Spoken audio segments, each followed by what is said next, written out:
Look guys, I know that this topic has been done to hell, but Oh shit, here we go again.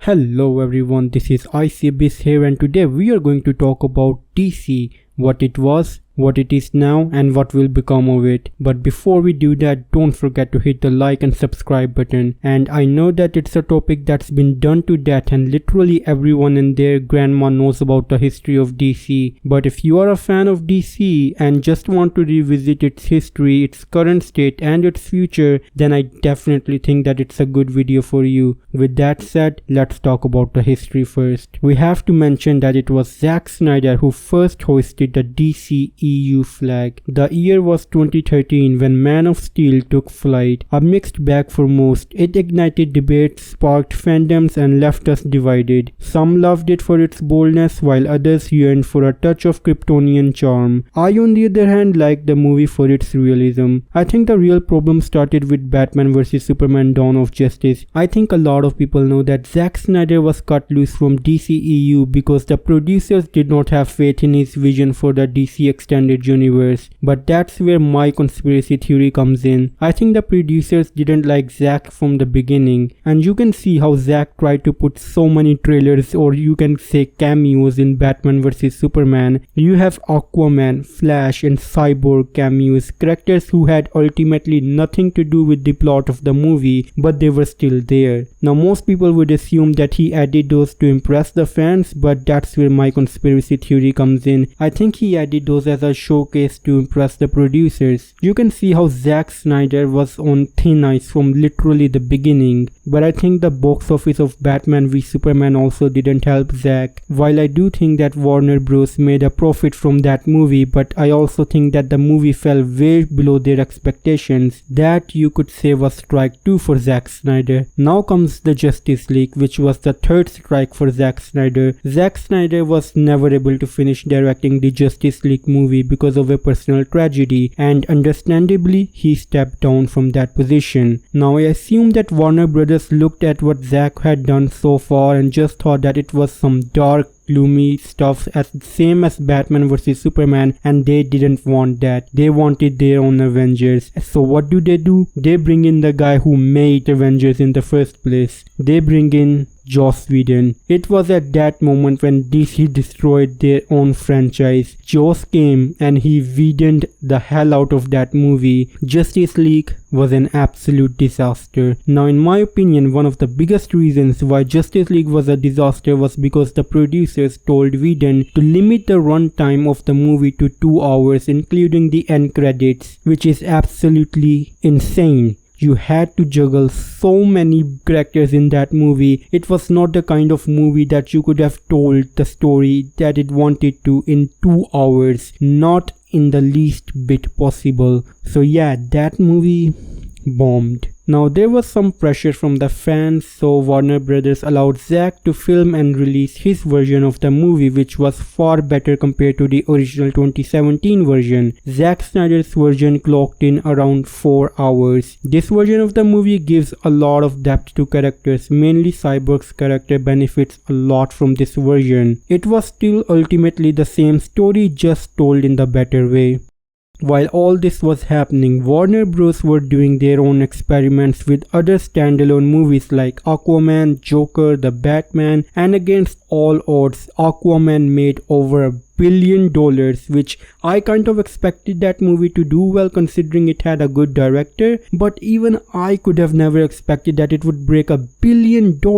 And Joker was an absolutely weird movie. How can you have a Joker movie without the Batman? But somehow that movie worked exceptionally well too, also making $1 billion. Batman also made a good profit, but I assumed that it would at least break $1 billion, but it just didn't do that. It made more than $700 million.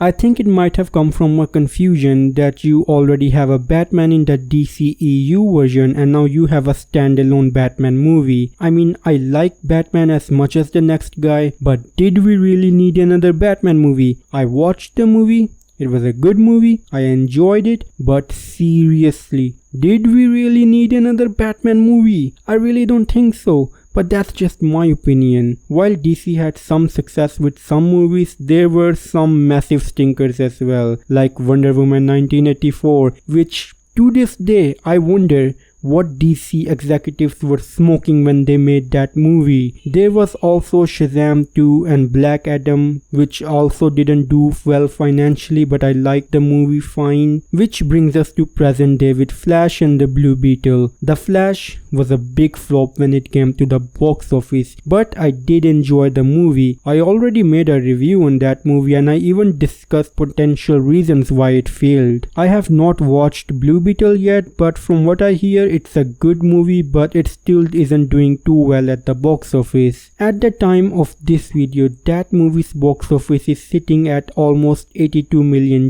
against a budget of $104 million, which is absolutely insane. That movie did release recently, so I expect it to make a bit more money, but I doubt that it will break even, let alone make a profit. Makes you wonder why the DC Extended Universe is in shambles. Well, I have my own speculations. One is obviously that DC changes the direction of its franchise like the goddamn wind. It feels like they are never committed to anyone's idea and are always trying to follow current trends. This point relates all the way back to Zack Snyder's second film, Batman v Superman. The producers didn't have faith in Zack's version even before he even dipped his feet in the water, and as soon as he steps down, they literally bring in Joss Whedon to make Justice League feel more like Avengers. I see DC fans often brag about how dark and gritty the DC universe is, but I think there's a disconnect between the fans and the producers. I think the producers and executives were always more infatuated with Marvel's light-hearted humor and tone of their movies. This is very apparent in the second Wonder Woman movie, where it feels like the movie was cut from a completely different cloth. There is no consistency in DC. DC movies have always been turbulent in their tone and vision of the franchise, which leads me to talk about the future of this franchise. I can only speculate here, but I do think that as things stand, the future of DC looks a bit grim. They have handed the helm of DC's future in the hands of James Gunn, the man who brought us the Guardians of the Galaxy to life on the big screen, which many people probably thought was an impossible thing to do. I do believe that he's a very capable filmmaker, and to be honest, he feels like the only light at the end of the tunnel for the dark and gritty future of DC. I definitely think that Gunn can bring a new life to the dwindling genre of superhero movies by adapting more obscure superhero comic books that are more often than not ignored by the bigger studios, who are too busy chasing the trends and trying to make every superhero movie fit into the mold of Marvel movies formula. James Gunn definitely has his own style, but I wonder if his movies can feel distinct enough from one another, because if every movie in the DC universe is going to be like the Guardians of the Galaxy, then it's going to get old really fast. Again, there is a bit of a confusion because I was looking up online and I found some articles saying that James Gunn has claimed that the new Blue Beetle is not part of the DCU. Then I found some other articles saying where James Gunn says that the Blue Beetle is the first character in the DCU, but Superman Legacy will be the first DCU movie. It's really confusing, and it just gives me the impression that James Gunn is kind of forced to take Blue Beetle into his DC universe just by how adamant he is that Superman Legacy will be the first DCU film. Again, whatever the case may be, I'm definitely looking forward to the new and improved DC, unless the studios start intervening after the first movie that James Gunn releases and it turns into a giant clusterfuck again. So yeah, kind of hard to predict the future. I mean, honestly, I was predicting in my video where I was reacting to the Flash's trailer, and I said that it might be the first DC movie to reach $1 billion